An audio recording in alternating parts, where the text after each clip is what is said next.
Kembali lagi bersama saya Ika dan juga Ustadz Nur Hadi dan juga kakak Naila dan kakak Nisa dari SMK 10. Tadi sebelum iklan kita berbicara tentang kalau bacanya cedal gimana sih Ustadz? Ternyata boleh, asalkan itu hukumnya adalah ketidaksempurnaan dari beliaunya sendiri begitu ya, atau orangnya sendiri. Tapi kalau dibuat-buat dan mengganti tajwid baru berdosa atau haram hukumnya, ngoten nih pembacaan yang salah.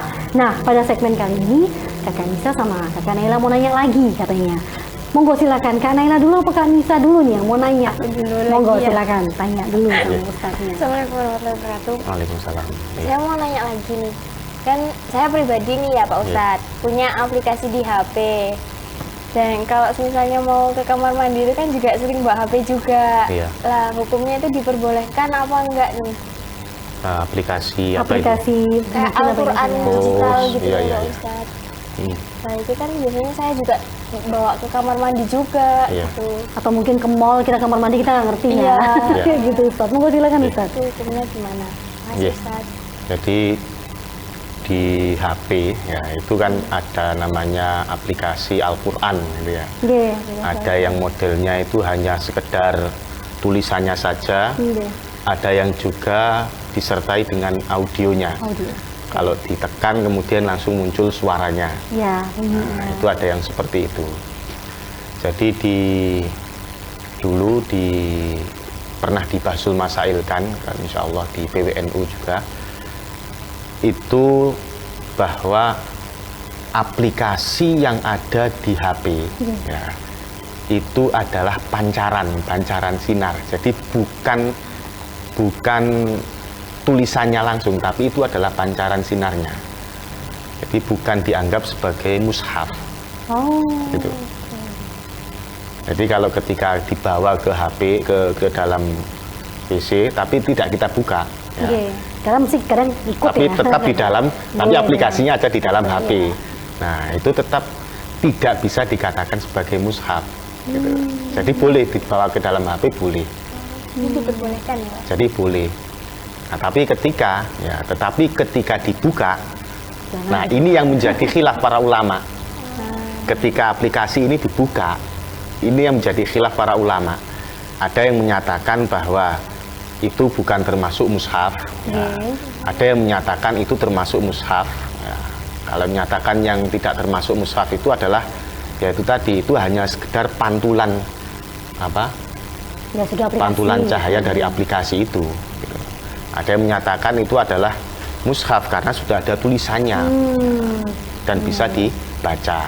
dibaca. Jadi para ulama ini masih khilaf atau berbeda pendapat tentang aplikasi Quran ketika dibuka. Iya. Ya, tapi ketika sudah ditutup itu semuanya sepakat bahwa kalau di dalam HP itu tidak ada Al-Qur'annya. Oh, iya, iya, Cuma kalau aplikasi ada, tapi itu bukan disebut dengan mushaf. Oh, ya. Tapi pada dasarnya boleh-boleh saja ya Ustaz. Ya, boleh-boleh saja. Boleh-boleh saja. Mau naruh aplikasi apapun. Kalau saya pribadi Ustadz, di HP saya itu ada aplikasi azan. Ya. Kemudian ada aplikasi yang saya bisa ngaji sewaktu-waktu ketika saya mungkin perjalanan atau bagaimana. Dan aplikasi yang bisa memudahkan saya untuk membaca huruf-huruf tajwid gitu ya. Boleh saja Ustadz ya. Boleh, tetapi gini, yang kadang-kadang itu membuat kita jengkel itu ringtone yang suaranya Al-Quran. Nah, ini yang kadang-kadang kita itu risih juga ketika ada telepon dikasih ringtone suara Banyak Al-Quran. gitu Ustadz. Nah, ketika bacaan Al-Quran ini belum selesai di tengah-tengah ayat kita angkat. Nah, kadang-kadang itu kan merubah makna dan sebagainya. Nah, makanya Sayyid Alawi Al-Maliki ini sangat-sangat tidak suka. Karena apa? Itu termasuk ihanah atau merendahkan Al-Quran. Gitu ya. Ya. Padahal maksudnya baik nih. Padahal maksudnya baik agar bisa mengingat Al-Quran dan sebagainya. Tetapi ketika diangkat pas tengah-tengah ayat, itu kan merubah makna. Oh, ya nggak mungkin juga nunggu sampai selesai ya Ustaz. Nah, iya. Ini ada telepon loh ini gitu ya. Makanya saran beliaunya itu lebih baik mencari ringtone yang lainnya. Oh, yang biasa-biasa saja Yang lah biasa-biasa gitu ya. saja. Oke, ini satu ilmu buat kita semua. Lebih baik, ya tidak melarang sih ya Ustaz. Tapi lebih baik jangan pakai dengan Al-Quran Karena ya tadi begitu diangkat di tengah-tengah beda artinya, begitu ya Ustaz ya. Tapi kalau nggak diangkat ya gimana? Ini teleponnya penting begitu. Ya, kalau Kak Nisa, monggo silakan mau tanya apa sama Ustaz? Assalamualaikum warahmatullahi wabarakatuh. Waalaikumsalam. Ustaz mau tanya lagi, boleh nggak sih kita membaca Al-Quran itu tanpa berwudu terlebih dahulu? Ya. Silakan. Ya, kalau ini ada hubungannya dengan HP tadi ya. Iya. Ya, jadi kita pas pegang HP, lelah-lelah, ingin mencoba untuk membaca Al-Quran. Ya, jadi kalau secara boleh tidaknya, ya boleh tidaknya membaca Al-Quran tanpa wudhu boleh. Ya, boleh. Asalkan dia tidak punya hadas besar. Oh iya, kalau Ya. perempuan mungkin menstruasi Ya, begitu ya. boleh membaca Al-Quran walaupun tanpa wudhu. Yang menjadi permasalahan itu kan ketika dia memegang mushaf. Oh. Nah, tapi kalau dia memegang HP, nah ini dipegang beda HP. lagi. Oh gitu Ya, ya. pegang HP yang di situ ada Al-Qur'annya. Itu nggak masalah karena ada yang menyatakan bahwa itu bukan mushaf. Ya, karena ya itu tadi ingin melepas lelah dengan membaca Al-Quran dan sebagainya kan suatu hal yang bagus juga. Bosen gitu Ustaz. Makanya perjalanan saya bosen Ustaz. Ya udah deh ngaji aja, walaupun cuma mungkin kuliah udah berbinas atau apa, Iya. tapi tetap boleh ya Ustaz. Boleh, Asalkan kalau secara fikihnya boleh, tetapi kalau secara adabnya itu kurang sopan. kurang sopan. Kurang Lebih sopan. baik wudhu, ya. Alangkah baiknya lebih baik Lebih baik wudhu dulu. Nah, jadi kalau bicara fikihnya boleh, tapi kalau melihat dari cara adabnya, ya lebih baik harus wudhu dulu. Di garis bawahi lebih baik harus wudhu dulu Iya. untuk menghormati begitu ya, menghormati Al-Qur'annya begitu. Nah, ini yang mau saya tanyakan agak sedikit complicated ini Ustaz. Kalau di YouTube itu kan saya pribadi nih, saya nggak usah ngomongin orang.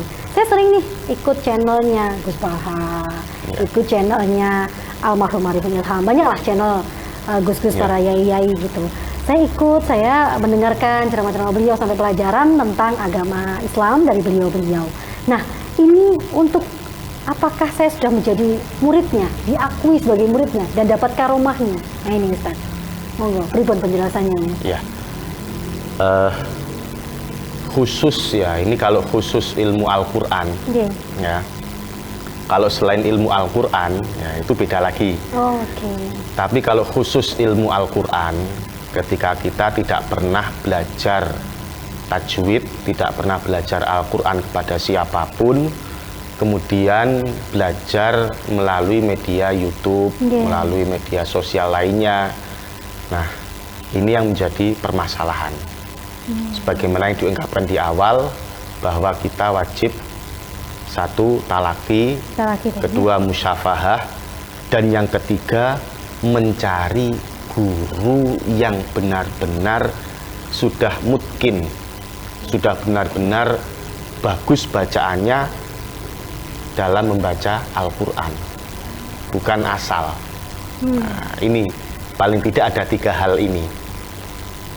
Nah, ketiga hal ini pun semuanya wajib bertemu langsung.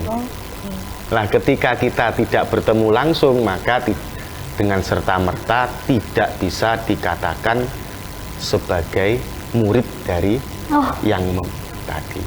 Oh, saya ingin belajar kepada Ustadz Anu. Saya cari belajar membaca Al-Quran Ustadz titik-titik. Klik, langsung ketemu. Nah, tapi itu belum bisa diakui sebagai muridnya. Karena apa? 3 syarat tadi tidak ada. Pertama talaki. Kedua musyafahah. Ini nggak ada. Walaupun yang satu ini beliau ini punya sanad, ya punya sanad tertinggi. Ya. Tetapi kalau 2 hal ini tidak tercapai, maka kita tidak bisa serta-merta dianggap sebagai muridnya. Jadi, tapi boleh, tetap boleh ya Ustaz ya? Kalau sekedar, makanya tadi dari pengantarnya itu kalau kita tidak pernah belajar, ya cuma belajarnya hanya melulu pada YouTube saja, nah, itu yang tidak boleh. Tapi kalau kita sambil belajar dengan guru, kemudian kita jadikan pelajaran-pelajaran Al-Quran di YouTube itu sebagai teman untuk membantu kita dalam mentashih Al-Quran boleh. Boleh. Ya, Ustadz, ya. kalau lebih bagus bacaan kita boleh. Ini hanya sekedar sebagai membantu saja. Nah, ini khusus untuk ilmu tajwid, atau Tajwid. ilmu Al-Quran. Tapi kalau untuk yang selain itu masih bisa. Masih bisa nggih? Masih bisa. Jadi ketika mungkin Gus Baha atau mungkin Yai Marzuki atau sebagainya itu mengaji kitab apa, ya kita menyimak dari rumah dengan nyetel videonya. Bisa, Boleh nggih? boleh. Atau ikut zikirnya. Nah, iya, biasanya boleh. sering ikut sholawatan Boleh. mungkin, atau boleh ya? Boleh. Bisa Ya. masih dapat karomahnya nggak itu? Ustaz? Kalau masalah barokah dari wiridnya tadi. Oh, Ya. Barokahnya Allahu alam ya. Tapi Ya. tetap selama itu baik, menurut saya sih tetap dilakukan ya Ustaz ya. Ya. Oh, itu tadi. Ya, luar biasa.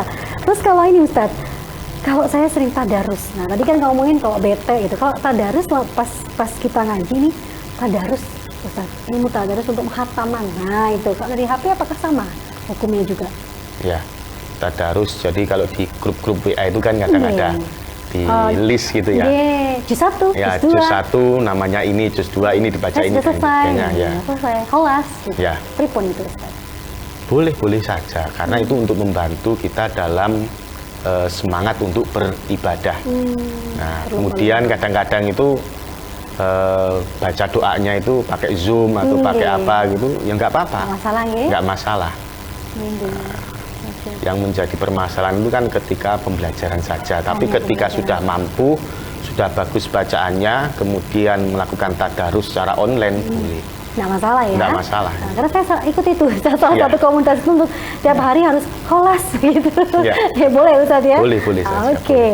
Dan bagaimanakah saya nantinya belajar tentang, enaknya tipsnya gimana sih Ustaz belajar tentang Al-Quran ini selain harus datang langsung, adakah tips lain bagi kami-kami yang sibuk, apalagi kami-kami ini orang-orang yang bekerja, adakah tips khusus buat kami-kami? Jangan kemana-mana, setelah tayangan iklan berikut ini.